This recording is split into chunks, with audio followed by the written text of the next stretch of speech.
et bienvenue sur Féministe cherche podcast cinéma. On espère que vous allez bien. Et aujourd'hui, on va vous parler d'un film de Monia Chokri qui s'appelle Simple comme Sylvain.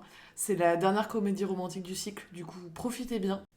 Ce qui était intéressant, moi j'ai trouvé en abordant Simple comme Sylvain, c'était de se dire aujourd'hui comment on peut moderniser le genre de la comédie romantique, comment on peut le renouveler à notre époque tout en conservant les marqueurs les plus importants, l'histoire d'amour impossible, les péripéties, la fin heureuse, le mariage, etc.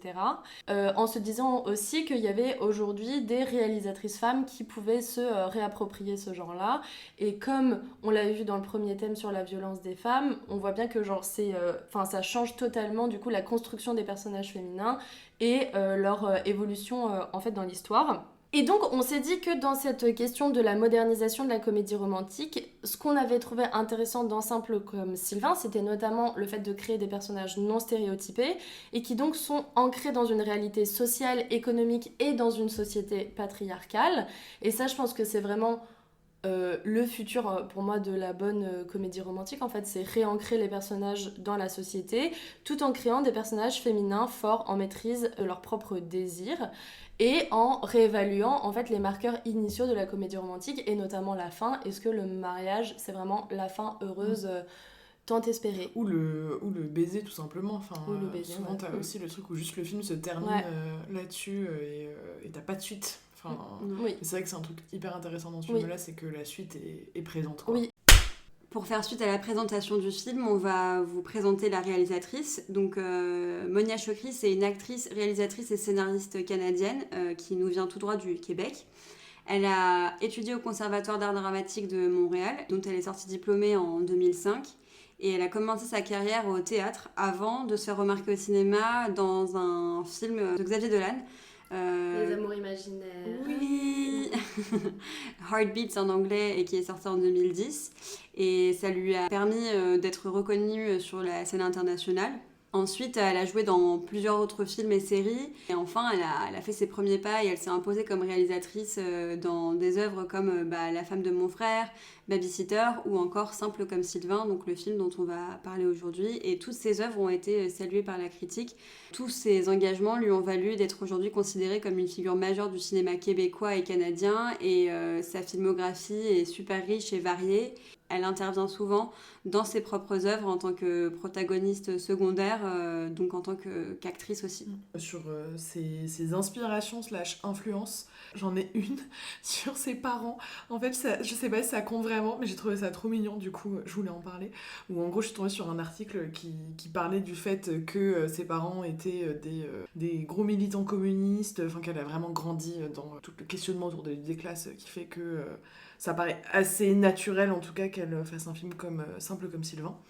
Mais Monia Chokri a précisé dans cet article que tous les jours, après dîner, ma mère m'emmenait faire le tour du pâté de maison et m'obligeait à répéter « Je prends ma place, je prends ma place ». Ah, c'est génial. On dirait une scène de film, genre. Non, mais je trouve qu'on dirait une scène de ces films. Enfin, ouais, carrément. Franchement, ça m'a fait trop rire. Et non, sinon, les autres influences plus cinématographiques, elle parle pour ce film beaucoup de Robert Altman, qui est le réalisateur notamment de MASH. Donc c'est un film en gros assez satirique sur la guerre de Corée, mais elle disait qu'elle s'en était beaucoup inspirée, notamment d'un film de lui qui s'appelle Image, pour les couleurs type 70s, le montage plus doux, ou encore l'utilisation des zooms qui sont qui est très drôle. Très fréquents, et qu'elle a, je cite, utilisé comme si c'était pour un documentaire animalier en fait. Oh waouh. Ça éclaire un peu le film. Ouais, en mode... Ils ont des ébats, genre énorme zoom sur eux en train de coucher ensemble pour la 456e fois. Elle a aussi cité John Cassavetes pour le fait de laisser ses acteurs évoluer avec une caméra peu envahissante, donc encore une fois avec le zoom qui permet de poser une caméra à distance et du coup de laisser les actrices un peu faire leur vie, quoi. Et sinon, j'ai lu dans un article qu'elle avait une affiche d'un film de Jim Jarmusch qui s'appelle Stranger Than Paradise dans sa chambre, et je me suis dit que du coup, ça devait l'influencer quand même, Moi, je dirais en préambule que je suis vraiment très contente qu'on parle du cinéma québécois. Oui. Que c'est quand même un grand cinéma et que ces dernières années, ils ont fait une vraie explosion sur la scène internationale. Et notamment dans les comédies réalisées par des femmes aussi. Il y avait Vampire suicidaire cherche humaniste consentant. Ouais. Pour la petite Ils sont quand anecdote, même, c'est quand même le titre du film qui a inspiré le podcast aussi. Hein. Oui, c'est vrai. Ouais, bah oui. Mais oui, c'est vrai. Là, on a un petit easter egg qui s'est caché dans l'épisode, mais voilà, vous savez tout. à fait. Alors, simple comme Sylvain, c'est Sophia qui est une quarantenaire, prof de philo à l'université, en couple avec Xavier depuis 10 ans, très intello. On voit un peu leur quotidien vite fait au début du film, notamment lors d'une scène de dîner avec leurs potes et des enfants qui crient. Le motif des enfants qui crient, vraiment... Ouais. Faudra qu'on en parle. Oh là là, j'en pouvais plus. On la voit un peu donc dans son environnement naturel, À Montréal. Sophia, à Montréal. Ensuite, ils partent dans le chalet qu'ils viennent d'acheter. Elle y va toute seule. Elle y va toute seule, oui, parce que justement, oui, c'est ça, Oui, Xavier il y a est une retenu pour une conférence. conférence. Et c'est là qu'elle rencontre Sylvain, donc qui est l'homme à tout faire / ouvrier qui s'occupe des réparations dans leur maison. De fil en aiguille, ils prennent Maison un de verre. campagne qui leur a coûté une blinde. 750 000 $ canadiens. Ouais. Très cher. Et qui va leur coûter encore plus cher en travaux, visiblement, selon Parce les qu'il y a dires de Sylvain. Sylvain, parce qu'il y a des fourmis dans la charpente. Voilà, Et les fourmis dans la exact. charpente, ça ne rigole pas en fait. J'ai appris ça parce que j'ai pas de charpente. Problème donc, de riche. Du coup, je Oui, ne oui. savais pas. Donc dès le Mais- début, il y a un rapport de domination financière qui est assez évident. 100%, Lui, c'est son, ouais, c'est son conducteur employé. de travaux, quoi. Oui, Voilà. complètement. C'est le maître d'œuvre, c'est ça. Ouais. Et il y a un moment où elle craque parce que il lui fait la liste de tous les travaux. Je pense qu'elle est pas très bien dans sa vie, donc du coup elle se met à C'est pleurer. très drôle. C'est hilarant. Et il lui fait un gros câlin et après elle lui dit viens, on va aller boire un verre bébé. Et du Mm. coup Ouais. ils vont boire un verre, ils se draguent. Rap de Guillaume Bourbonnais. Qui, j'ai oublié de le dire dans la présentation, est une personne qui existe vraiment. Ah, mais non. Je te jure, c'est une personne, c'est le vrai mec sur lequel Monia Chokri avait un crush quand elle avait 13 ans. C'est hilarant. Mais non. Je vous jure. I will be there. Excusez-moi, Quoi? est-ce que vous pourriez monter le son, s'il vous plaît? Love, only love. C'était mon slow préféré quand j'étais enfant, parce que c'était très long. Une fois, j'allais danser avec Guillaume Bourbonnais. Très viril pour un garçon de 12 ans. Il fumait. Ah, mon premier grand amour. Je sais que je suis pas Guillaume Bourbonnais, là, mais... accepteriez-vous de fumer une cigarette avec moi, mademoiselle? Avec plaisir. Ils s'embrassent dans la voiture. Donc là, après, il y a un peu un moment de tromperie avec Xavier, etc. Jusqu'au moment où elle lui annonce qu'elle a rencontré quelqu'un. Rupture. Et donc là, on enchaîne directement sur la relation avec Sylvain et un peu la découverte de ce nouvel amour, mais en même temps le quotidien qui rattrape beaucoup et je trouve très symbolisé par les familles Oui. et les scènes de dîner, Totalement. etc. avec les fameux Complètement. enfants qui crient. Et après, en fait, on voit comment est-ce que cette relation s'étiole justement avec tout ce questionnement autour du fait qu'ils n'appartiennent pas aux mêmes classes sociales, Oui. dynamiques de domination, des dynamiques de mépris aussi, de mépris social. Du coup, on va explorer tout ça. Wow, cet épisode. J'adore, C'est- le teasing est beau. Ouais. J'essaye. Du coup, sur l'esthétique, toi, tu Ouais. me disais Ouais. vis-à-vis de ces inspirations. Très 70s. Moi, ça m'a aussi fait penser à Sidney Pollack, donc, qui est un réalisateur américain des années 70. Notamment un de ses films qui s'appelle Nos plus belles années, où en gros C'est un de mes films c'est... préférés, Ah, c'est j'adore. vrai? Ah, j'adore Barbara Avec Streisand. Katie. Ah ouais. Surtout pour le grain très 70s et les Oui. couleurs Ouais. hyper automnales Oui. et aussi les fondus. Enfin, pour moi, les fonds. Enfin, Mm. parce que Monia Chokri, du coup, utilise beaucoup de fondus dans Simple comme Sylvain. Et c'est hyper typique des années 70s.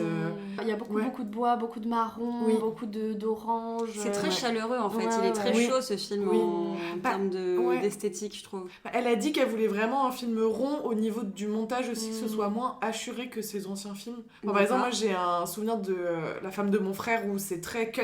Enfin, c'est aussi pour avoir un truc humoristique quoi, mais Oui, un rythme hyper effréné et tout. Où là on l'a un peu, mais plus par un plan où tu zoomes et du coup c'est plus tu restes dans le même espace Oui. et tu l'explores comme ça, je trouve. oui. Après, moi, si je pouvais reprocher quelque chose à sa... Trop de zoom. à sa- Non, pas trop de zoom, juste c'est un peu classique. Mm. Donc c'est bien fait, c'est mignon. ça casse pas trois pattes à un C'est canard. très léché. Très Oui, léché. c'est Et ouais. puis très, du très, coup, très léger. par exemple, il y a des plans qui sont jolis, qui sont des jolies trouvailles, notamment des plans où les personnes elles sont séparées dans l'espace, où cette séparation est très marquée. Par exemple, il y en a un qui est en dehors de la voiture, l'autre qui est à l'intérieur, où ils sont dans 2 chambres différentes, où on voit un espèce de fond noir au milieu qui est le couloir qui marque une vraie rupture. C'est intelligent, c'est un peu classique.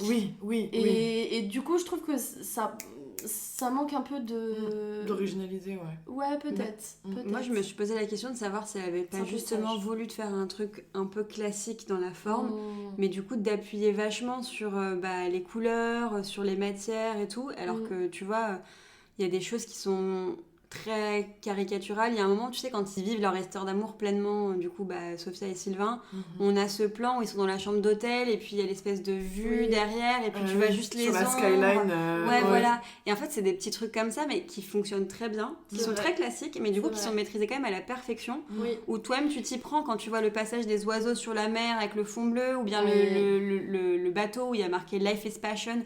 Franchement, on dirait une quote Pinterest un peu à la con, tu vois, mais en fait, ça fonctionne parce que c'est très bien fait. Et c'est vrai que quelque part, elle insinue aussi quelques petits détails, notamment dans la chambre d'hôtel où il y a elle qui est habillée sur le lit, ouais. et lui il est nu. Ouais. Et ça, j'étais vraiment en mode bah voilà, là Grave.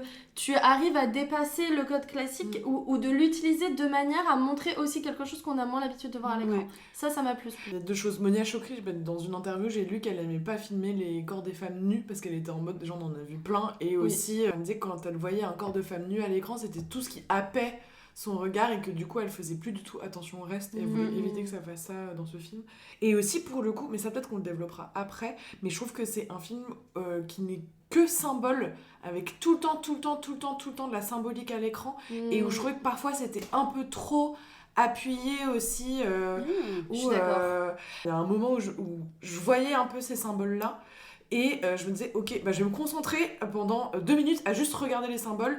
Il y a un moment où Sophia et Sylvain s'engueulent, et du coup elle est au bout du roule parce qu'il l'appelle plus, il lui donne plus de nouvelles, donc elle rappelle son ex, Xavier, Qui répond évidemment très vite. répond dans la nanoseconde, et où en gros, ils se retrouvent, ils marchent dans un cimetière parce qu'ils ont une relation qui est morte. T'es en mode, bon, meuf, C'est l'hiver. on a compris, c'est Ouais. l'hiver. Et ils ont une discussion hyper, comme ils voulaient l'avoir et tout. Bon, ça, Intellectuel. c'est intellectuel. Je suis tombé dans un vortex abyssal.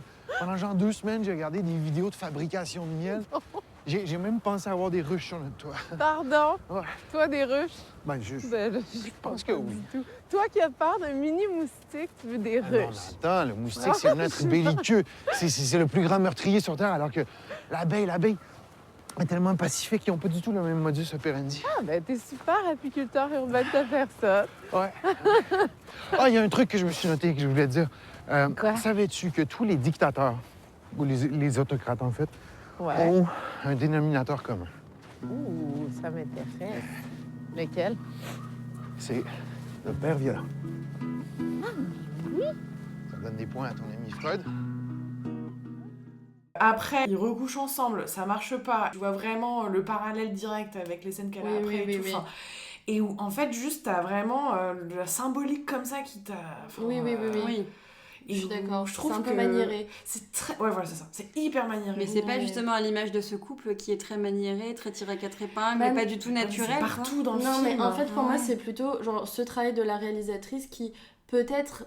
Mais après, ça peut aussi être un mode de réflexion quand tu construis un film, mais je pense qu'elle a vraiment essayé de faire quelque chose de vraiment chiadé en termes de réalisation, mais du coup c'est sage parce que c'est des plans qui se répondent, parce que c'est des symboliques qui, mine de rien, restent assez évidentes. Alors bon, elle a voulu appuyer son propos, mais je trouve que d'ailleurs dans les plans comme dans les dialogues, etc., ou dans la construction des personnages, je trouve qu'il y a des choses qui sont trop appuyées. Oui. Et je me suis dit, peut-être qu'elle a voulu vraiment parler au public le plus large possible, mais du coup, c'est pas très. Comment c'est pas très fin. Ouais, c'est pas très fin. Ça tombe un peu dans le stéréotype. Oui, parfois, oui. du coup. Ouais. Ok, ouais, c'est intéressant, mais j'avais pas du tout capté ça. Moi, il y a un plan que que j'ai vraiment bien aimé quand même, c'est quand ils vont... En fait, j'ai beaucoup aimé ce moment où tu sens qu'elle est complètement dépassée par ses émotions.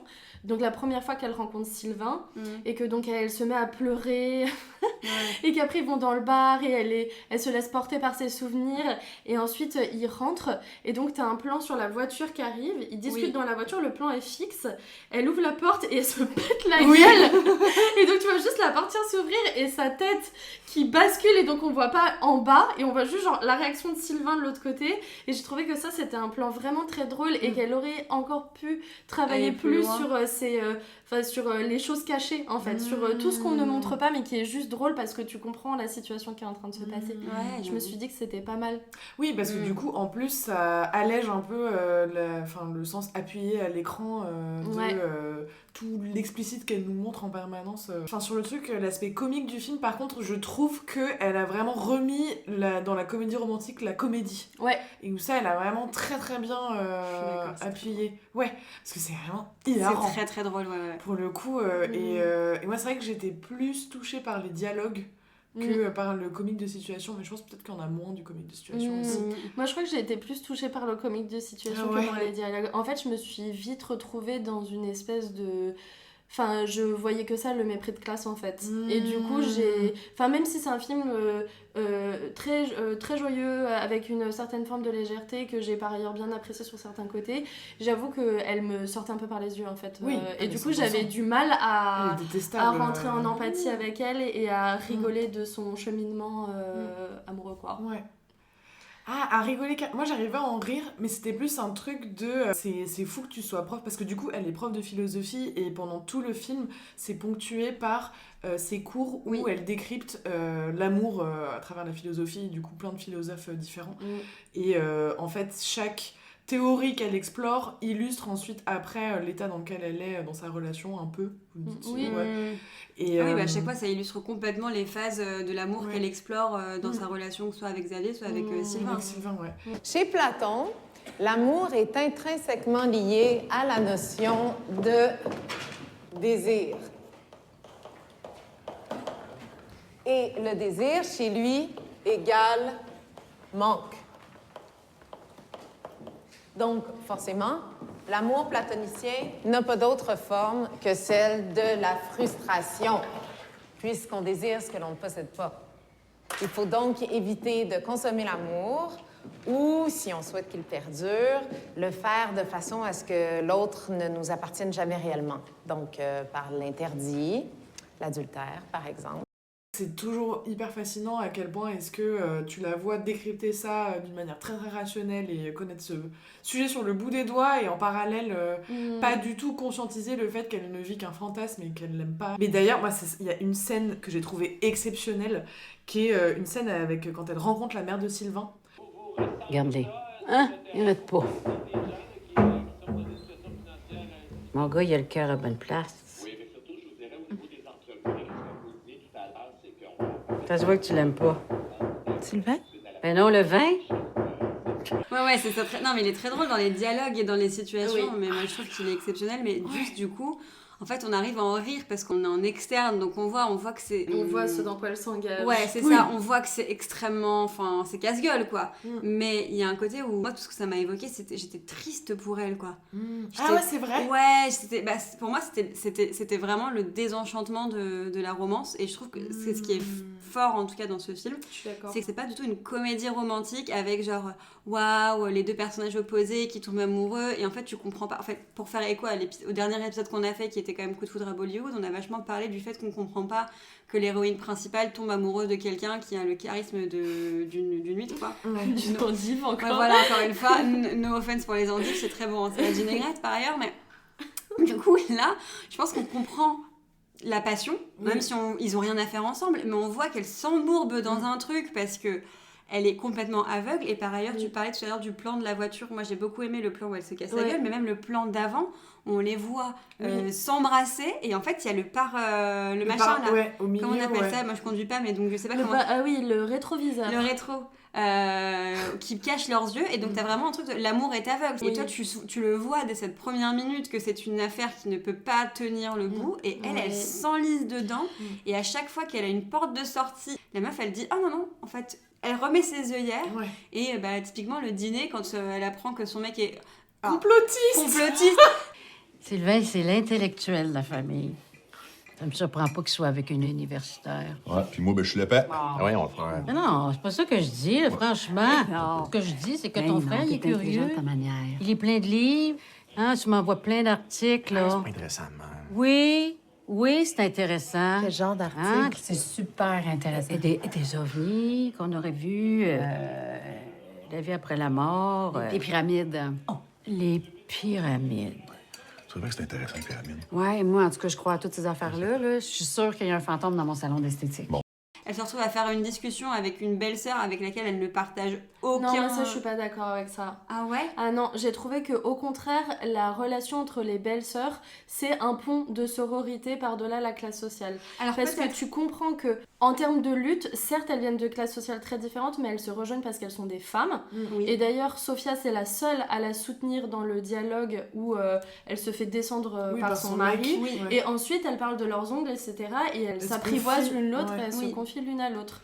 Et pour moi, c'est vraiment le seul pont qu'elle arrive à faire entre les classes sociales, c'est parce que c'est une femme. Et que donc, il n'y a pas d'autre logique de domination dedans. Bah moi, j'en suis vraiment restée à oui, elle prend son parti, elle la défend, mais au début, elle n'est pas du tout impressionnée par la personne qu'elle a en face d'elle. D'ailleurs, même quand elle voit la manière dont il s'occupe des enfants, puisqu'on peut en parler, tu vois, des enfants qui crient et tout...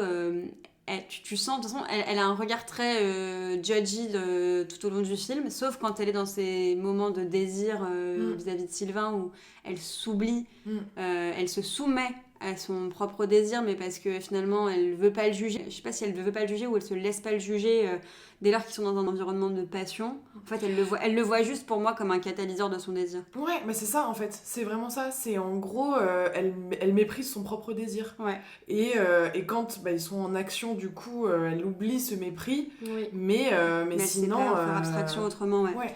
Mais aussi, c'est même dans la gestuelle de Sophia, c'est tellement quelqu'un de contenu et de crispé.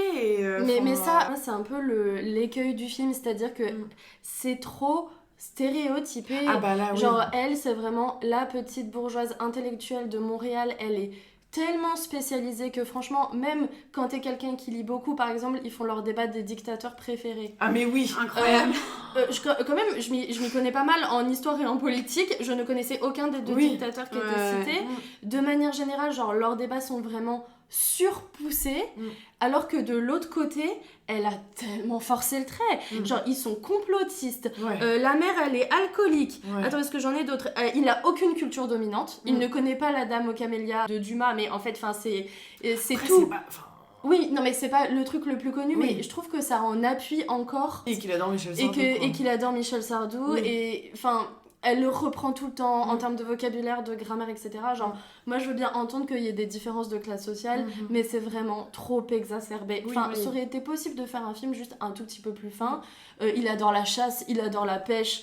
Il a des idées d'extrême droite. Il est xénophobe. Elle lui rappelle la définition de ce que c'est qu'être xénophobe, le mépris. Et même si c'est pour pousser le personnage à la mettre face à ses propres contradictions et à dire, en fait, par exemple, la cousine, elle est opticienne et donc c'est pas parce qu'elle est refaite du visage que donc elle est forcément stupide et stripteaseuse d'ailleurs. C'était méga gênant d'ailleurs cette scène où elle arrive pleine de jugement, elle se pose à côté de lui en mode genre t'as l'air de kiffer ta soirée plus que moi, et là en fait elle juge complètement et elle dit n'importe quoi, elle dit et les cousins c'est quand même pas pareil chez vous, cousins ça veut dire quoi? De toute façon ce film c'est un travail de funambule, c'est-à-dire que t'as réussir à émettre cette critique de lutte des classes dans un thème amoureux tout en ne tombant pas dans des stéréotypes. Moi je trouve qu'en partie ça va quand même parce que par l'humour, genre il y a un humour qui est enfin il y a des fois il y a juste des blagues qui sont drôles et donc du coup mais c'est vrai que et puis elle se moque un peu des bourgeois aussi quand même. Mais moins ouais. En tout cas elle critique vachement le format du couple, et d'ailleurs c'est même Sophia tu vois qui dit dans un moment du film, le couple c'est un système politique, social, économique, ça n'a rien à voir avec l'amour. Et pourtant elle lâche son couple raisonnable et qui répond à toutes ces choses-là dont elle parle pour ce désir passionnel, irrationnel.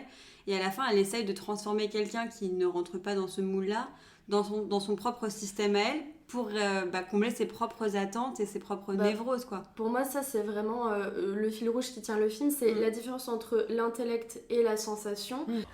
Tu comprends que c'est totalement irrationnel. Oh mon Dieu. Ici, en plus, ça n'a aucun sens. Ça n'a aucun sens. En même temps, je pense que c'est normal de coucher avec quelqu'un une ou deux fois quand ça fait 10 ans qu'on est en couple. Je connais pas de couple fidèle. Elle lâche tout pour les sensations qu'il lui provoque, le désir, en fait, sans considérer une relation amoureuse, un couple, qui en effet est un système politique, un social, système économique. Exactement, qui est basé sur un socle de valeurs communes. Et comme ce socle de valeurs communes, ils ne l'ont pas, ça peut pas... Ça marche pas. Et en même temps, tu vois, dans sa relation avec Xavier, elle lui dit au début du film, on fait plus l'amour, on se touche presque plus, on est comme deux amis qui partagent un appartement. En fait, elle est complètement elle-même...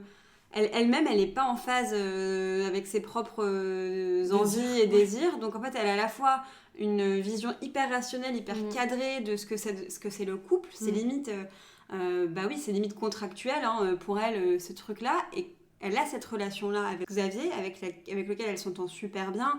Quand elle a un coup de mou parce que Sylvain ne lui répond plus et qu'elle part en toupie et qu'on la voit l'appeler plusieurs fois, 46 fois, comme une ado qui a perdu tous ses repères. Elle est en manque, quoi. Exactement, typiquement, elle est en manque de cette attention, de cet amour qu'il lui donne.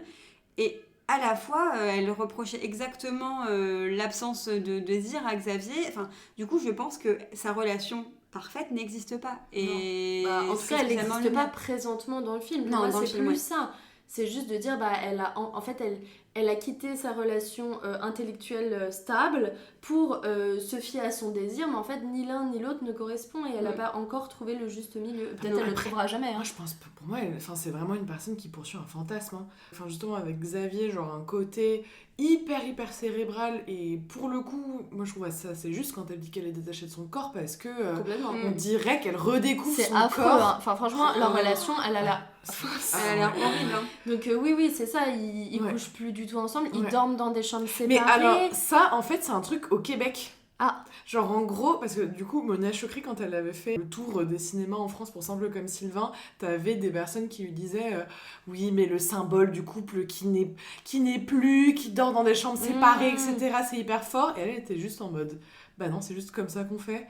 Ça veut pas dire qu'on va se séparer, mais... Oui, juste culturellement, ils sont en mode chambre séparée. Ah ouais. Il y a un moment, elle dit genre, j'ai passé ma vie à enseigner l'amour et en fait, je suis même pas sûre de savoir ce que c'est. Elle est déconnectée à la fois de son corps, mais même je pense qu'elle est déconnectée de son cœur aussi. Elle a de ses sensations, de ses émotions. C'est pour ça que dès qu'elle a un micro sentiment physique ou de désir, amoureux, elle prend ça pour de l'amour. Elle prend ça pour de l'amour et surtout, elle sait pas le gérer. Mais elle sait pas gérer grand chose parce que même au début, avant de rencontrer Sylvain, Xavier lui explique qu'il viendra pas avec elle. Et donc là, elle dit, ah bah voilà, j'angoisse. Ça y est, je vais rencontrer un inconnu, j'angoisse. Et en fait, dans sa petite vie bien rangée de bourgeoise, tout est un truc qui dérange. Et qui donc la confronte face à ses émotions. Mais Sylvain, il apporte ça aussi. Il apporte l'imprévu, la désorganisation et en fait quelque chose qui vient combattre un socle avec lequel elle est pas totalement à l'aise. Et c'est ça aussi qui la fait tomber amoureuse. Du coup, moi, je sais pas si elle est vraiment tombée amoureuse de lui, mais elle fantasme beaucoup ses émotions, genre notamment avec la scène de fin, la toute fin. Du coup, on n'a pas raconté la fin d'ailleurs. Ça se finit pas très bien, malheureusement. Ils se quittent dans une station-service sous la neige. Cette scène de fin, moi, je la vois vraiment comme transcendée par ce sentiment de rupture, sous la neige, à voir.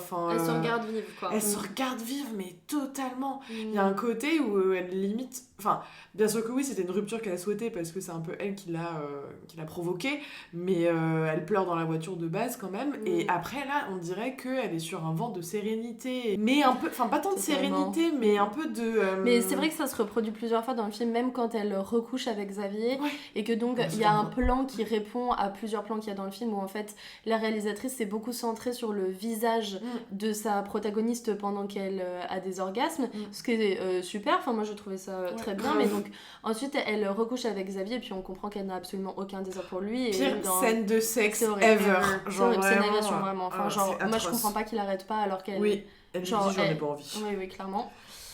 Et en fait, elle se regarde dans le miroir en étant totalement. Mais elle se dissocie. Elle se dissocie et en même temps, elle se regarde. Quoi. Mm. Il y a un truc un peu, je suis d'accord, où elle est beaucoup dans sa propre projection. Ouais, exactement. Ouais. Et se regarder de l'extérieur, ouais. Bah, je pense que ça fait un bon parallèle entre le fait où elle se sent déconnectée de son corps, c'est qu'en fait elle sent plus rien, mais du coup elle l'analyse. Ouais. Et Ouais, du elle coup, compense par l'intellectualisation. Ah, ouais, exactement. Mais du coup, quand elle dit à Xavier, tu vois, genre avec toi c'est comme si j'avais tout compris à l'amour, mais je le sens pas, bah typiquement vis-à-vis d'elle-même c'est un peu pareil, c'est-à-dire qu'elle sent pas l'amour, mais du coup elle se regarde être pas amoureuse, elle se regarde être malheureuse, elle se regarde être libérée, et elle a beaucoup ce truc, donc ouais, je pense elle projette vachement qui elle est par rapport à ce qu'elle peut analyser et rationaliser, ouais. C'est pour ça que le couple s'effondre, enfin Ouais. Sylvain et Sophia, ce couple s'effondre au moment où il touche la réalité. Où, ouais, c'est vrai que je trouve que c'est un film qui est, il y a 2 films dans un film, où t'as la première partie hyper caricaturée, en huis clos, de la tromperie, de la naissance du désir pour un nouvel homme, etc., d'une femme qui est malheureuse dans son mariage. Voilà, c'est ça. Et où à la fin, il y a la séparation avec Xavier et elle appelle Sylvain. Et là, cut. Et où après, la deuxième partie, c'est un peu retour à la réalité. Et comment, en fait, est-ce que...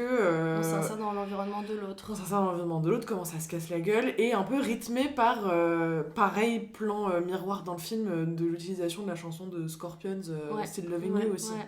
Je voulais aussi dire qu'elle se projette à travers le regard de ces mecs. Mmh. Genre vraiment je trouve que c'est par exemple donc avec Xavier elle est très dans l'intellectualisation, ils ont des sujets vraiment très, très universitaires et en fait par exemple avec Sylvain ce qui m'a choquée c'est que c'est quand même une femme de gauche politisée, universitaire et donc à un moment elle dit il me ramène à l'essentiel. Oui. Donc déjà essentialisation de classe plus mais ça voilà et donc elle dit un truc de ouf, elle dit moi je cuisine pendant qu'il bricole mais la tradwife plus quoi et j'étais en mode mais en fait elle ne se voit qu'à travers le regard de son mec et elle ne s'épanouit qu'à travers le regard de son mec. C'est choquant. Genre on marche dans la forêt, ils font du jet ski, ils vont à la chasse, en fait elle renie l'ensemble de ses principes parce que son nouveau mec est un gars de la campagne canadienne qui aime ça, la chasse et tout quoi. Ouais, et surtout en plus quand elle dit il me fait revenir à l'essentiel, cette scène, encore les symboles mais là ça m'a fait rire, elle est du coup avec sa meilleure pote dans un Ikea qui est genre le temple de la mise en scène de la vie quotidienne avec genre toutes les pièces, elles sont assises sur un canapé au milieu d'une allée, ça n'a aucun sens et elle est là en mode à essayer de s'auto-convaincre alors qu'autour juste t'as tout qui est faux et c'est marrant, ça m'a pas pensé. Et je trouve que du coup c'est quand elle se voit dans le regard des autres personnes que son mec et qu'elle comprend la honte qu'elle ressent en fait vis-à-vis de son manque de culture, vis-à-vis de son manque de manière, de sa pensée de droite, voire d'extrême droite. Enfin, il y a quand même un moment où il est pro-peine de mort, il parle des Arabes de manière hyper essentialisée, enfin vraiment le gars est ultra problématique. Le gars est problématique de ouf. Et c'est à partir de ce moment-là qu'en fait elle se déconnecte de cette réalité-là. Mais sinon elle ne se voyait qu'à travers le regard de Sylvain. Et puis même quand elle parle avec sa pote, du coup sa meilleure amie, elle est interprétée par Monia Chokri.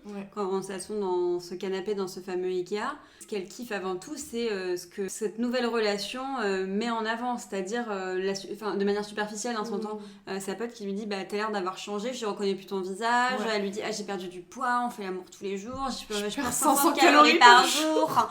En fait, pas du tout. Enfin, elle ne parle pas de Sylvain, elle ne parle pas de lui. C'est super, on a les meilleures conversations. En fait, c'est vraiment juste ce désir, en fait. Et le désir, c'est ce point dans la relation. Et d'ailleurs, on le voit quand ils se disputent et qu'elle lui reproche la honte qu'il lui fait ressentir, mais sans lui dire ça comme ça. Mais elle lui balance dans la gueule, toi, ta mère, elle est alcoolique ou je sais pas quoi. Et elle croit aux ovnis, elle est alcoolique. Voilà, c'est ça, elle croit aux ovnis, elle est alcoolique. Alors que c'est lui qui a un C'est comportement horrible, hyper ouais. problématique dans cette scène au début. Ça monte crescendo parce que lui la contrôle, lui fait pas confiance et la cornerise dans une dispute. Il est très jaloux. Ouais, il est très jaloux. Et elle se met à s'excuser, à se confondre en excuses, à lui courir après avoir dépassé la frontière de ce qu'on pouvait se dire aussi dans une dispute. Et après, toute cette scène où le cadeau, quand il arrive avec... C'est plus tard, non? C'est elle, avec la Elle, laisse. avec la laisse. Elle a acheté une laisse pour aller plus loin dans ce désir, alors qu'a priori, elle semblait être quand même très, très heureuse dans sa vie de couple. Ça rajoute un nouveau prisme dans le truc où tu te dis, mais en fait, elle ne veut pas, construire une relation, elle veut juste être soumise à son désir, en fait. Oui, ouais, Et elle veut juste vivre cette relation sous cet unique prisme-là, parce que tout le reste, que ce soit le rapport avec la belle-sœur, avec le beau-frère, avec la mère, avec la cousine, avec tout l'environnement qui est lié à Sylvain, en fait, elle ne veut pas s'inscrire dans sa vie. Bah non, elle est en mode D'ailleurs, c'est vieux plouc, hein. Enfin, exactement. franchement, D'ailleurs, l'appartement, elle veut pas dormir chez lui, elle veut qu'il dorme chez elle. Ouais. Oui, mais elle pousse quand même beaucoup le fantasme, parce qu'il y a un moment où donc ils dorment tous les deux, et elle lui dit, mais en fait j'aimerais bien te faire des enfants. Alors que pendant tout le film, tu comprends qu'elle est hyper anti-enfant, qu'elle a pas du tout envie d'en avoir. Et d'un coup, pour moi, elle s'enfonce tellement dans son fantasme et dans ce truc un peu de tradwife. Donc tradwife, c'est juste, pour expliquer rapidement, c'est traditional wife, c'est des femmes qui se... Femmes au foyer, oui, voilà, exactement, qui se revendiquent un peu des valeurs de la droite des années 50, femmes au foyer, qui ont des enfants, etc. Et donc elle pousse le bouchon jusqu'à dire, en fait, je veux te faire des enfants. Ouais. Oui, c'est lunaire. Elle s'abandonne C'est complètement lunaire. dans son désir. Même mais le c'est mariage. irrationnel. Oui, mais elle vrille. Je pense qu'elle a vraiment, ce que tu disais tout à l'heure, un comportement d'accro. Où en fait, elle perd tout sens du rationnel, elle perd pied avec la réalité et elle se retrouve à aller à l'encontre de choses qu'elle a fièrement revendiquées juste avant dans les scènes de dîner avec ses potes où elle disait non mais moi je veux pas d'enfant, j'ai pas besoin de ça pour me sentir complète, ou si c'est ce qu'on attend de moi c'est pas ce que je veux nécessairement. Et là elle part dans des désillusions, mais parce que je pense que elle s'oublie aussi dans cette relation et elle veut tout dire à Sylvain pour que Sylvain ne la lâche pas. Oui, et aussi, moi je trouve que c'est un personnage qui est profondément tiraillé en permanence, quoi. Ouais. C'est vraiment comme vous l'avez dit, genre comme elle ne vit que pour les autres, du coup ça fait que à chaque fois elle a toujours un train de retard sur ce qui est attendu, étant donné que être avec Sylvain signifie que quand elle est en public avec ses potes, elle va forcément les décevoir ou ne pas être dans l'image de ce qui est attendu d'elle, et du coup après elle se sent hyper mal, elle le laisse complètement de côté aussi, alors qu'elle-même elle attendait de fou qu'il soit présente pour elle quand elle a rencontré la famille de Sylvain. Du coup il y a cette scène où le frère et la belle-sœur débarquent avec les enfants qui courent partout, et tu vois Sophia qui se décompose et qui toque frénétiquement à la fenêtre en mode Sylvain, viens me sauver. Oui. Et ouais, elle demande ça de lui alors qu'elle le donne pas du tout, quoi. Elle le laisse vraiment s'enfoncer tout seul en étant gênée de l'autre côté et en le jugeant comme tout le monde, finalement, comme si elle le connaissait pas, quoi.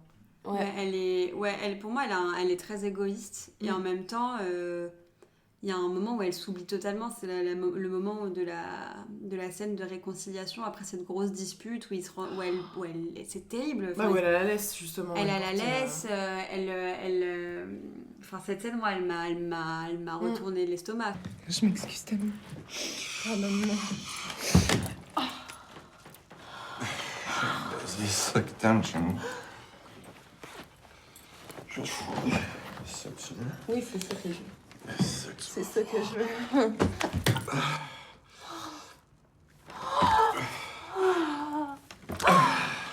Je suis à toi. En fait, c'est le moment où tu comprends qu'elle a vraiment honte de lui et qu'elle fait ça uniquement comme un pur désir sexuel et où lui, il se sent complètement dépassé et pas à la hauteur, objectifié. Il le dit d'ailleurs. Oui, il le dit. Il la trouve extrêmement méprisante. Et en fait, cette scène, elle marque vraiment le point de rupture de leur relation. Et après, à partir de là, tu sens que elle se force dans tout. Lui, il est pas à l'aise dans cette relation. Mais elle était violente, cette scène, moi je trouve. Tu sens sa douleur et lui, tu sens sa douleur à lui aussi. Mais elle, tu sens la douleur physique qu'elle est prête à endosser. Après, moi, je savais pas si elle peut... Moi, j'avais l'impression qu'elle le désirait, cette douleur, justement. Oui, mais je pense... Au bout d'un moment, le plan, il est très fixe, elle se mord le doigt et tout. Il y a un moment où c'est vraiment de la passion, du désir, et elle y prend plaisir.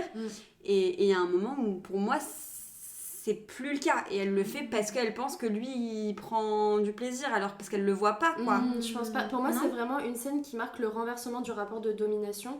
C'est que Même elle sexuel, le domine, ouais. mais en fait, elle le domine Partout, tellement, ouais. financièrement, intellectuellement, enfin, elle le domine dans tous les aspects de la vie.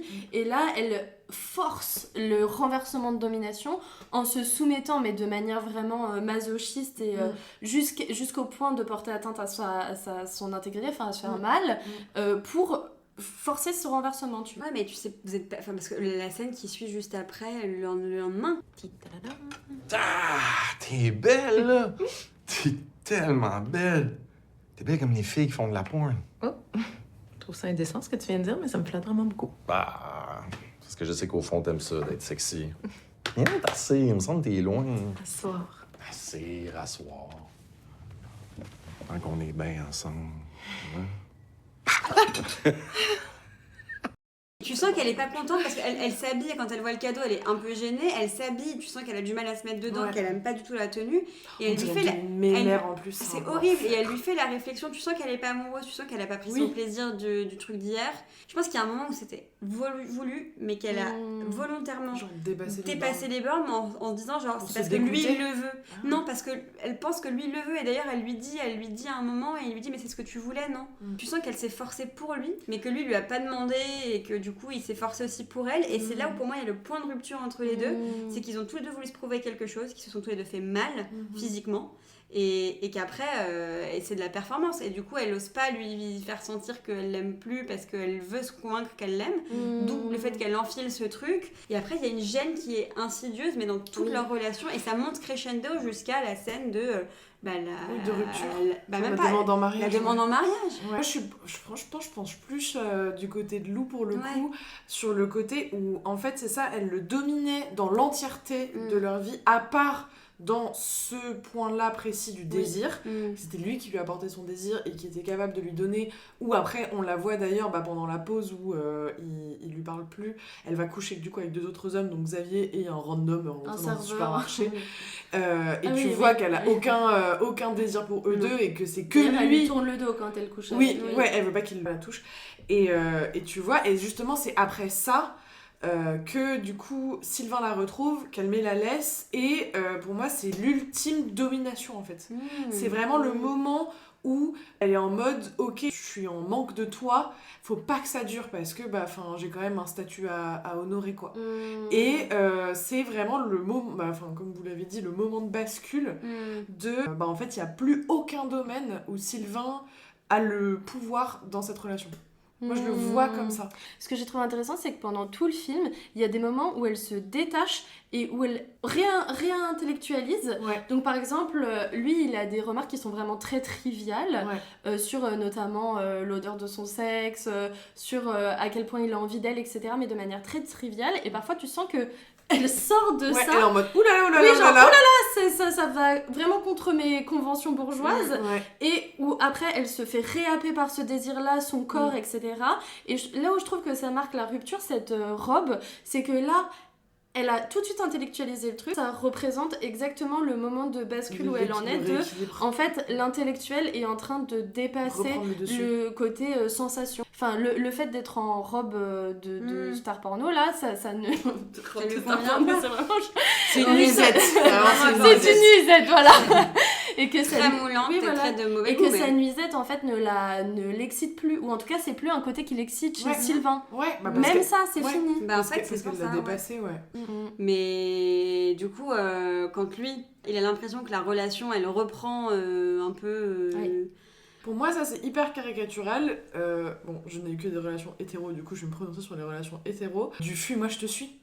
Genre vraiment le truc où le moment où elle commence à se détacher et tout, lui il est en mode c'est la femme de ma vie. Ah ouais, tu crois? Moi je l'ai pas senti comme ça. Pour moi lui dès le début il est en mode c'est la femme de ma vie. Mais lui en fait il est beaucoup plus ancré dans un schéma mariage, enfant, etc. Pour moi dès le début c'est vraiment vous trouvez? Ah ouais, il lui pour moi dit pour moi c'est le personnage stéréotypé de tu vois, il a beaucoup bourlingué, il a pécho des meufs, et enfin il s'est posé. C'est la première fois de sa vie qu'il est amoureux d'une femme et tout. machin. Ouais. Et pour moi, ça me renvoie un peu à ça. C'est genre, lui, il a enfin trouvé la bonne, alors qu'elle, en fait, elle est encore dans des circonvolutions.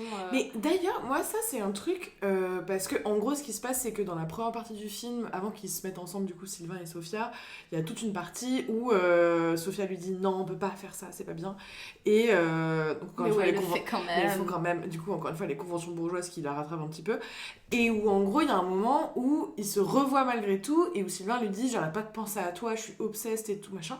Et en fait, moi, je n'arrive pas à voir qu'est-ce qui fait qu'il est obsédé par elle.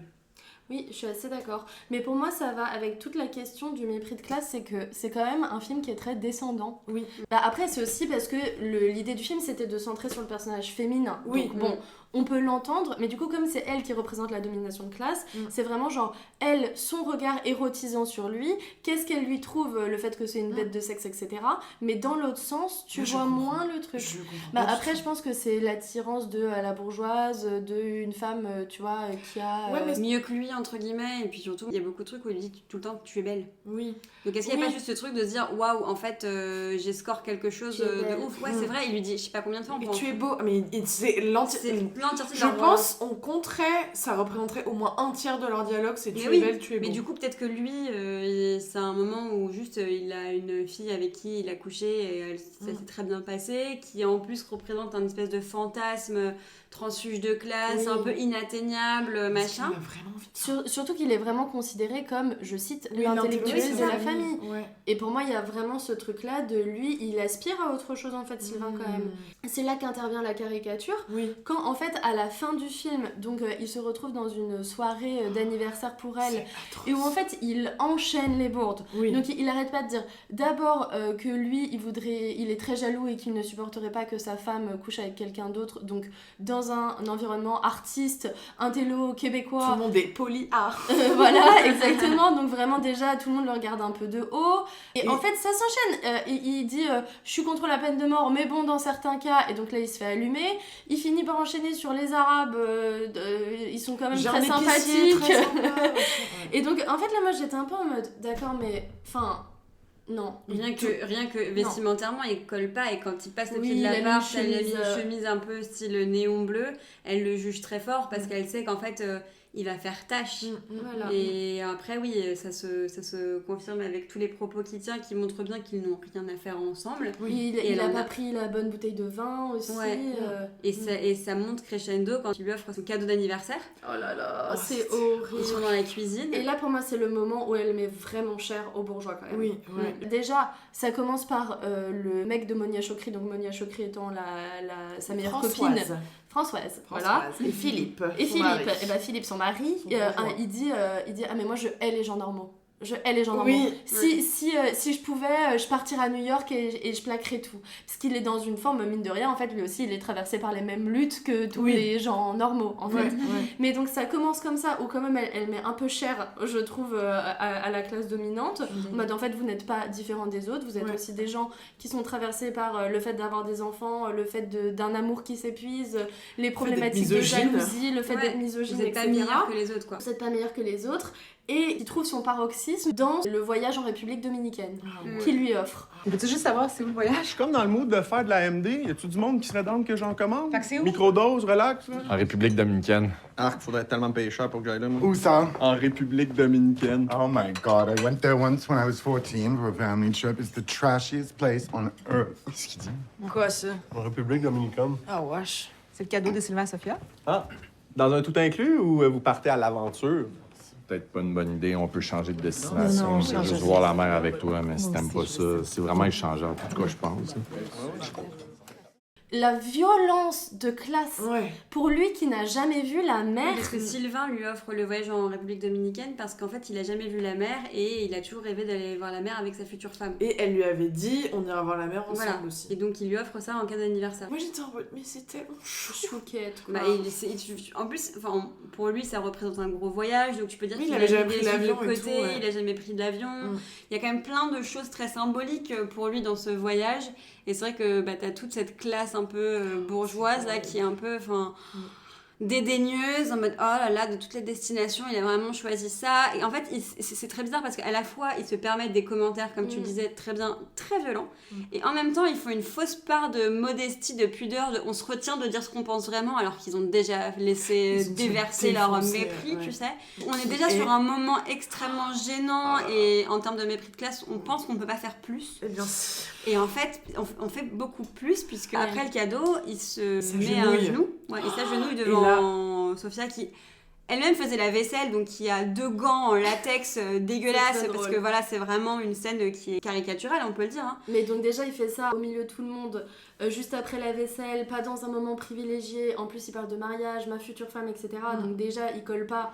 Enfin, ça renforce encore plus le mépris que peuvent éprouver les autres envers lui. C'est ça. Et là, donc, il s'agenouille, il lui fait sa demande. Faut juste imaginer cette scène, voilà, on a Sylvain qui est au milieu de la pièce avec Sophia qui a les mains en latex, qui est à genoux en train de lui poser la question de veux-tu être ma femme, elle qui ne répond pas, qui est complètement abasourdie. Qui raconte que des banalités. Qui raconte des banalités pour combler le vide, parce qu'en plus, du coup, t'as son frère et la copine de son frère qui sont en train de les filmer. Elle est très gênée parce que tout le monde attend d'elle qu'elle dise oui, mais enfin, Sylvain est là, il y a rien blanc. Sa meilleure copine est partie gérer les enfants. Sa meilleure copine lui dit attends, je veux pas que tu donnes ta réponse, je vais m'occuper des enfants, je reviens. Donc le silence est long. Enfin, c'est suffocant comme ça. Et il y a un moment où elle dit quand même du coup à son frère qui la filme, arrête de filmer, on n'est pas obligé de filmer la moindre banalité. Waouh. Et c'est violence. Et t'as Sylvain qui est à genoux devant avec sa bague comme ça. Et lui, on comprend que pour lui, tout était symbolique et tout a un enjeu, tout est très fort. Le premier voyage avec sa femme, première fois il va voir la mer, première fois il prend l'avion, et là, elle le descend. Et la suite de ça, c'est elle ne dit pas oui. Oui, donc, elle met la bague. Elle enlève ses gants en latex. Et en fait, après, c'est dur. elle est jolie cette scène. J'ai trouvé quand elle s'agenouille et qu'elle l'embrasse, un peu genre...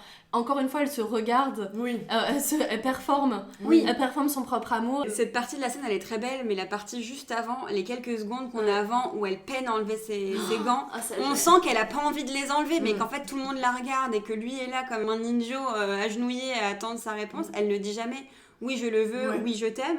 Elle enlève juste ses gants de manière très anxieuse et elle prend la bague et elle se la met. Oui, elle-même. C'est pas lui qui lui met. Elle lui tend pas la main. Elle la prend, elle la met et ensuite elle s'agenouille. Et ensuite, une fois qu'elle se les automise, genre en mode j'accepte ta demande mais sans le dire, c'est elle-même qui prend le parti de se mettre à son niveau. Et ensuite. Se diminue. Voilà, elle se diminue pour lui et ensuite on enchaîne directement sur le reste du dîner. Où lui, on le voit perdu. Il y a 2 canapés qui se font face. Il y a un canapé en individuel qui préside. Et donc, on a 3 personnes qui sont chacune de leur côté, qui papotent banalité, mondanité, ça rigole, machin. Et lui, on a un plan fixe qui est sur lui, où il enchaîne les coupes de champagne, où il vient de faire sa demande à la femme de sa vie, qui est, elle, à l'autre bout de la pièce, sur un canapé, où elle le calcule même pas. Et oui, il regarde un truc de tableau où il y a... C'est Judith décapitant Holoferne de Caravage. Oui. Du coup, à votre avis, est-ce que c'est de l'amour ou est-ce que c'est du désir ? C'est pas de l'amour. C'est pas de l'amour. Non. En tout cas, c'est une forme d'amour qui est hyper particulière, mais qui est pas saine. Hein. Enfin, même si elle dit qu'avec lui, elle a l'impression d'être amoureuse, parce que machin, en fait, il y a rien qui va. Et du coup, ma deuxième question, c'est est-ce que vous pensez que l'amour peut exister sans un socle intellectuel commun, sans un socle de valeurs communes ? En fait, l'amour peut-il exister au-delà de sa classe sociale ? Alors, moi je pense que oui. Mais il faut faire des thérapies, les amis. Pour moi, après, c'est applicable à toute relation amoureuse de ne pas être, en fait, des réponses de névrose. Dans le sens où de pas avoir en face de toi... Parce que pour moi, là, c'est très clairement ça, quoi. Enfin, c'est 2 personnes qui projettent leur névrose sur l'autre, qui fantasme complètement une relation avec Sylvain qui lui pense qu'il a trouvé la femme de sa vie, avec qui il va se marier, alors que bien qu'elle lui demande de faire des enfants, globalement tu te poses 3 secondes, tu vois que la meuf est juste ta famille, pas très à l'aise, pas trop dans l'envie de découvrir, voilà. Et de l'autre côté, elle est juste dans cette espèce de désir qui devient pour moi masochiste au bout d'un moment, comme on en a parlé tout à l'heure. Parce que pour moi il y a quand même une question de, en fait ils ne parlent pas la même langue. Non. Ils n'ont pas les mêmes, au-delà des mêmes valeurs, ils n'ont pas les mêmes références. Ils ont pas, mais du coup c'est quand même un vrai questionnement qui traverse le film et et j'ai trouvé ça intéressant simplement parce que pour moi, ça répondait à un film comme Pretty Woman. Ça m'y a fait beaucoup penser, où c'est dans l'autre sens. En fait, c'est dans l'autre sens. C'est une fille des quartiers populaires qui en plus se prostitue et qui va sortir avec un riche milliardaire qui va lui apporter l'intelligence, le machin, le truc. Et ça se termine bien, voilà. Et je trouvais que ça... En fait, c'était intéressant de, du coup, réancrer vraiment la question sociale et le fait de pas être un personnage qui évolue dans un monde lisse et que du coup et ça j'ai trouvé ça intéressant. C'est vrai. Mais c'est vrai qu'en fait je pense qu'on est aussi beaucoup plus habitué au fait d'avoir un personnage masculin qui sort un personnage féminin de sa classe sociale et de sa condition, et donc on n'attend pas forcément que la personnalité féminine de la relation apporte grand chose de plus que un personnage, que sa beauté, et sa jeunesse aussi, qu'elle l'humanise en fait. Je pense qu'on est vachement habitué à ce genre de schéma, et alors que là c'est le schéma renversé, et surtout on se rend compte qu'un personnage féminin peut aussi être très méprisant, très limité dans ce qu'elle attend de quelqu'un qui n'est pas de sa classe sociale. Et moi, pour répondre à ta question, je pense que l'amour peut transcender les classes, mais je pense pas que l'amour qui n'est pas bâti sur des valeurs sociales fortes et les mêmes références et tout puisse tenir bon. Et donc du coup, lui, il peut passer son temps à essayer de rattraper le niveau qu'elle voudrait qu'il ait pour être décemment présentable à son environnement, à son entourage, qu'il n'y arriverait pas. Et elle l'acceptera jamais juste tel qu'il est. C'est aussi pour moi, après c'est plus marqué je trouve dans les films comme Pretty Woman où c'est un homme, pour caricaturer, un homme riche et une femme pauvre. Mais c'est quand même un peu présent ici, le côté vraiment Pygmalion de l'artiste qui tombe amoureux de son œuvre et en fait qui n'a aucun intérêt dans la substance de la chose, mais c'est le fait de créer lui-même l'objet qui fait qu'il s'y intéresse. Et c'est cette quête-là qui elle la... Et qui l'apporte, et même moralement. En fait, elle a l'impression d'avoir une grandeur d'âme énorme. Bien sûr. C'est le débat avec Xavier dans la voiture. Ces gens-là qui viennent d'un milieu modeste intellectuellement puis qui ont probablement bon cœur... Attends, là, c'est toi qui supposes qu'ils viennent d'un milieu modeste puis c'est moi qui juge. Tu vas me dire que tu les trouves pas douchebags, que toi, tu serais ami avec eux? Non, qu'est-ce qui se passe? Je sais pas trop. peut-être pas. Je sais pas. Je dis juste que ça serait élégant de ta part d'arrêter de juger les gens. Alors, pardon, Sylvie. Alors, apparence, c'est pas exactement ça de ton micro-monde. Je pense vraiment qu'il y a une corrélation entre venir d'un milieu modeste puis avoir un grand cœur. Je suis désolé, mais c'est ce monde-là qui disent les races puis qui vote extrême droite, soit dit en passe. Il n'y a même pas d'extrême droite au Québec. Je suis pas certaine de ce que tu dis en ce moment. Tu viens de dire, c'est pas respectueux. Il va falloir qu'on puisse se solidariser avec des gens différents de nous si on veut la sauver, cette crise de planète. Ça, c'est l'argument le plus abscon que j'ai entendu de ma vie pour avoir raison dans une discussion. En fait, même elle a l'impression, en tant que femme de gauche et en tant qu'intellectuelle, d'être une personne exceptionnelle parce qu'en fait, elle accepte de sortir avec quelqu'un qui est d'une classe sociale différente et qu'elle le tire vers le haut, en fait. Et qu'elle s'amoindrit pour lui. Mais à la fois, elle aime être ce personnage principal pour justement pouvoir tenir des discours de voilà, moi je suis une grande dame, je participe à faire qu'on puisse vivre tous ensemble dans un monde meilleur où chacun se tend la main et on se juge pas, alors qu'elle le... So 90s, like. Exactement. C'est vraiment We Are the World. Exactement. C'est vraiment ça. Et à la fois, elle est avec quelqu'un qu'elle méprise totalement, mais dont elle tire du profit, et en même temps où elle adore cette attention qu'il lui donne. C'est pour ça que moi je l'aime bien ce personnage principal, même s'il est détestable, parce que je trouve qu'elle est hyper complexe. Et du coup elle est ça fait très plaisir d'ailleurs, un personnage féminin aussi complexe. Et moi je trouve qu'il y a juste un truc sur lequel je voulais rebondir, c'est les couples de longue durée. Moi je trouve que tout le monde prend cher dans ce film. L'amour prend un coup quand même, vraiment.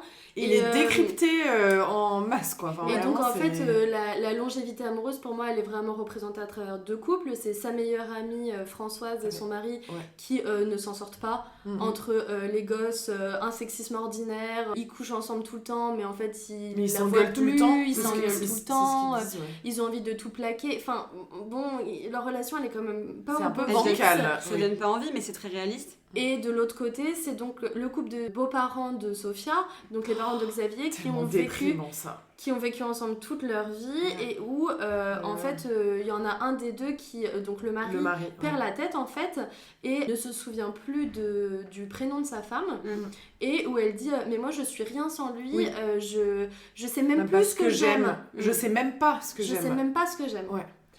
Et là, je me suis dit, mais du coup, c'est quoi la Il solution? nous reste comme espace là du coup pour voilà. kiffer parce que... Non mais ouais, complètement. Donc femme d'hier, femme d'aujourd'hui, pareil au même, en fait, vous ne trouverez pas votre place dans la relation amoureuse. Il y a un tout petit moment qui vient adoucir ça, c'est quand elle lui essuie la bouche. Puisqu'il s'en met partout autour de la bouche, et moi j'ai trouvé ça Les beau. grands-parents. Les grands-parents. Et j'ai trouvé ça beau de rappeler cette intimité et que en fait ça pouvait aussi permettre de construire de la profondeur de sentiments, en fait c'est une réelle intimité, quelque chose de très puissant et qui ça pour le coup est jamais montré dans le film. Oui. Ouais. C'est juste une meuf qui se bat avec ses pulsions en fait, c'est pas une meuf qui se bat avec vraiment ses sentiments. Oui, non, pas du tout. Et la question c'est de savoir est-ce que tu peux avoir une vie de couple longue avec du désir quoi. Ouais. Aussi, deuxième question. Parce que clairement, les modèles de couple qui sont présentés, c'est pas ça. C'est la question se pose, c'est quelle est la place du désir dans les relations longues et comment ne pas le perdre, et en fait une fois que tu l'as perdu, comment le retrouver, et est-ce que c'est en allant explorer d'autres pistes. Enfin moi c'est comme ça que je le comprends tel qu'elle le met en avant. Ah bah c'est ce qui est proposé Et donc et cette fin en plus du coup qui est vraiment sans concession, donc il n'y a pas de mariage mais en plus il y a rupture, donc ça casse vraiment les codes de la comédie romantique telle qu'on pourrait l'attendre quoi. C'est vraiment pas le mariage et les enfants, c'est vraiment toute la relation et à la fin en fait ça se finit mal dans la neige, dans la nuit. Ça pour le coup moi j'ai bien aimé, j'ai trouvé ça vraiment sans concession. À la fin c'est vraiment ce truc de elle se choisit, elle choisit de se reconstruire, de peut-être se découvrir à travers son propre regard et pas à travers le regard d'un homme. En fait c'est intéressant de se dire que c'est la voie de sortie de comédie romantique qu'elle a choisie. C'est-à-dire la comédie romantique en fait se finit par la solitude. Et c'est ça la joie. Et c'est original. Mais j'aime moi j'aime bien aussi. Kiffé, moi j'aime bien aussi, mais du coup j'aime bien le fait que ça casse à ce point-là les codes de la comédie. Quoi. Mais c'est pour ça que pour moi c'est pas forcément une comédie romantique. Pour moi c'est une anti-comédie romantique. C'est drôle parce que les dialogues et les situations sont drôles. Mais la réalité, c'est que c'est tellement réaliste que c'est pas drôle. C'est réaliste. Pour moi, on tombe vraiment sur les coulisses des comédies romantiques, tout ce qu'on nous montre pas finalement, les moments de crise, vraiment, les moments de questionnement où les faux ça marche pas, parce que comme vous le disiez au début, souvent on a la happy ending qui est suggérée avec ce plan où ils s'embrassent et la caméra qui dézoome progressivement pour nous montrer ce ciel bleu ou ce sunset là, un machin qui donne envie de voilà. Alors que là c'est vraiment, elle est seule, les cheveux au vent, dans la nuit, dans une station à essence, avec la neige. Vraiment ça fout la dep et en même temps t'es en mode genre yes you go girl quoi. Mais en tout cas, peut-être un mot de fin, c'est un très beau film, donc on recommande. C'est un beau film. Et surtout, le désir féminin, il est très bien filmé, et du coup, ça fait plaisir. Et du coup, une réalisatrice, en fait, qui choisit de faire une comédie romantique ou pas, ou une anti-comédie romantique, ou en tout cas qui décide de apprivoiser le genre. Elle reprend les codes fortement. Elle reprend les codes fortement, mais elle crée un personnage féminin qui est hyper complexe, encore une fois, qui est hyper ancré dans une réalité, et qui se bat avec ses pulsions, ses désirs, infiniment plus intelligent que beaucoup de comédies romantiques, et ça fait plaisir. J'espère que ça va avoir tendance à se développer et aussi parce que ça va contre ce qu'on disait pendant le premier épisode sur les comédies romantiques, qui est un genre méprisé à destination des femmes et souvent un peu des gros blockbusters. Là c'est vraiment le prisme totalement inverse, c'est réalisé par une femme, c'est un film d'auteur qui était présenté à Cannes et qui a gagné un prix d'ailleurs dans Un certain regard. Et donc est-ce que du coup le renouvellement de la comédie romantique c'est pas aussi sa revalorisation critique donner plus de profondeur aux personnages, notamment les personnages féminins, et laisser les femmes se réapproprier ce genre qui pendant longtemps a quand même été celui d'hommes réalisateurs qui ont projeté des fantasmes, une espèce de propagande de ce que c'est que l'amour quoi. Du coup c'est l'heure des recommandations.